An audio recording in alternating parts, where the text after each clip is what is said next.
চাহিদার তুলনায় সরবরাহ কম থাকায় অসহনীয় লোডশেডিংয়ে চরম দুর্ভোগে সিলেটবাসী। বিদ্যুৎ সরবরাহ বাড়লে চলতি মাসের শেষের দিকে পরিস্থিতির উন্নতি হতে পারে বলে জানিয়েছে বিদ্যুৎ বিভাগ। এলাকাবাসী জানিয়েছেন, কয়েকদিন ধরে প্রচণ্ড গরমের সাথে দিনে রাতে ঘণ্টার পর ঘণ্টা বিদ্যুৎবিহীন থাকতে হচ্ছে তাদের। শহরের তুলনায় শহরতলি ও গ্রামে লোডশেডিং আরও বেশি। চরম ভোগান্তিতে লক্ষাধিক গ্রাহক। এদিকে বিদ্যুৎ বিভাগ জানায়, সিলেট মহানগরে 214 মেগাওয়াট চাহিদার বিপরীতে সরবরাহ হচ্ছে 62 মেগাওয়াট বিদ্যুৎ। সিলেট বিভাগে 230 মেগাওয়াট চাহিদার বিপরীতে বিদ্যুৎ সরবরাহ হচ্ছে 130 মেগাওয়াট। এছাড়া সার্ভার জটিলতা সহ নানান কারণে বেড়েছে লোডশেডিং।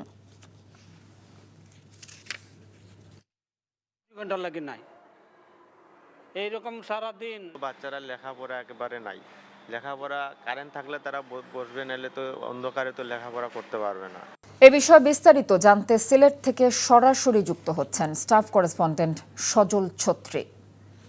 সজল, এলাকাবাসীর দুর্ভোগ এবং লোডশেডিং নিয়ে কি বলছে বিদ্যুৎ বিভাগ? কথা জানেন যে সিলেটে আসলে পুরো মৌসুমে আসলে প্রচণ্ড তাপমাত্রা সিলেটে বিরাজ করছে। এই তপ্ত আবহাওয়ার মধ্যে আসলে ঘন্টার পর ঘন্টা বিদ্যুৎ না থাকা ব্যাপক ভোগান্তিতে ফেলেছে সিলেটবাসীকে।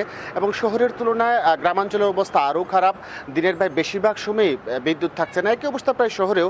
আজকে সিলেট শহরে প্রায় 10টি এলাকায় বিদ্যুৎ থাকছে না প্রায় 6 ঘন্টা থেকে 10 ঘন্টা পর্যন্ত। যদিও এটি সংস্কার এবং মেরামত কাজের জন্য, কিন্তু বিদ্যুৎ বিভাগের কর্মকর্তারা আমাদের যেটি জানিয়েছেন যে সরবরাহ আসলে হচ্ছে না। মূলত সিলেট বিভাগে প্রায় 250 মেগাওয়াট বিদ্যুতের চাহিদা রয়েছে দৈনিক, সেখানে 150 থেকে 140 মেগাওয়াট বিদ্যুৎ সরবরাহ করা হচ্ছে। একইভাবে সিলেট জেলায় প্রায় 150 মেগাওয়াট বিদ্যুতের চাহিদার বিপরীতে সরবরাহ হচ্ছে মাত্র 60 থেকে 70 মেগাওয়াট বিদ্যুৎ। আর সিলেট শহরের যদি কথা বলি, তাহলে এখানে প্রায় 124 থেকে 30 মেগাওয়াট বিদ্যুৎ প্রয়োজন, যেখানে 70 থেকে 80 মেগাওয়াট বিদ্যুৎ সরবরাহ হচ্ছে। তার মানে বাধ্যগতভাবেই বিদ্যুৎ কর্মকর্তারা বলছে যে তারা বাধ্য হয়ে লোডশেডিং করছে। অনেক লোডশেডিং ঢাকা থেকে সরাসরি নিয়ন্ত্রণ করা হচ্ছে, এবং ঢাকা থেকে যে লোডশেডিংগুলো নিয়ন্ত্রণ করা হয় সেটি আবার সিস্টেমে ফিরে আসতে কিন্তু বাড়তি আরও কিছুটা সময় গ্রাহক অন্ধকারে থেকে যায়। তো সব মিলিয়ে বিদ্যুৎ বিভাগ বলছে যে তারা গত মাসে এটি আমাদের জানিয়েছিল। আমি শুরুতেই বলেছি যে প্রায় 3 মাস ধরেই এই দশা চলছে।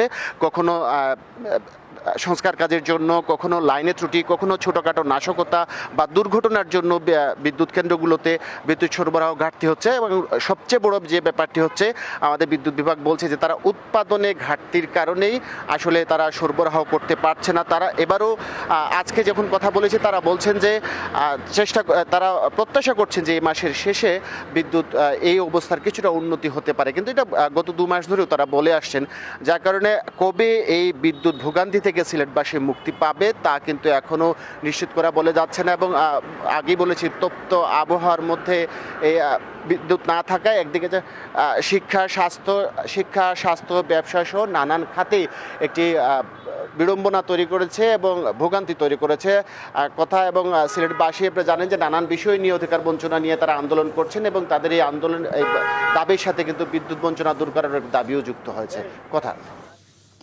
সিলেট থেকে জানছিলাম লোডশেডিং এর খবর। বান্ডেল থাকলে প্রতি সেনমানিতে টাকা বাঁচবে। বিকাশ সেনমানি বান্ডেল কিনে জিতুন প্রতি লেনদেনে।